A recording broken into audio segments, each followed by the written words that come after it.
Haleluya. Tumesema kwamba huyu Yesu mfalme simba kabila ya Yuda haangalii taratibu. Anapoingia yeye haangalii hapa kuna sheria namba ngapi, hapa kuna utaratibu gani. Hapana, haangalii taratibu yoyote, iwe ni mila, iwe ni dini, iwe ni taratibu za kabila. Sasa alipoingia katika hiki birika hili, katika sehemu ya jengo lile kulipokuwa na wagonjwa, walikuwa na taratibu zao.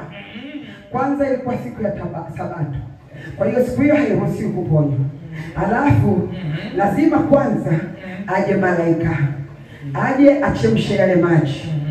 Alafu akishachemsha, anayeingia wa kwanza ndio ambaye anaponywa.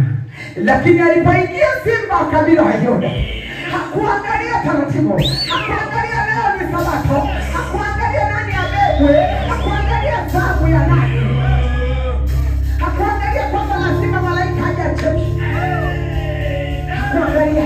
Hakuangalia. Yeye alinguruma. Simba kabila ya Yuda kazi yake kunguruma, maana yake ni neno.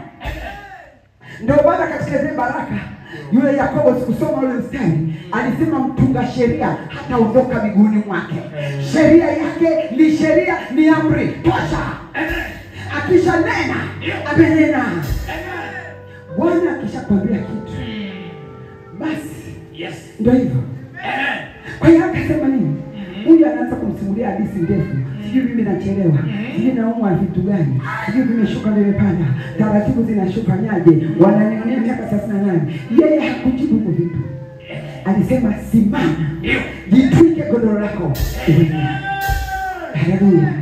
Haleluya. Na leo unaona Bwana anasema na mtu mmoja, wawili, watatu, na kama katika hilo unalohangaika, katika hilo linalokusumbua, Bwana anasema simama.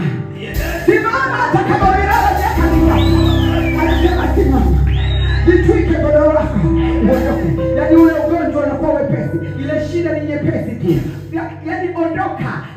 Yaani ile godoro, kujitwika godoro ni ushuhuda. Unasema jamani, godoro hili ninaloliona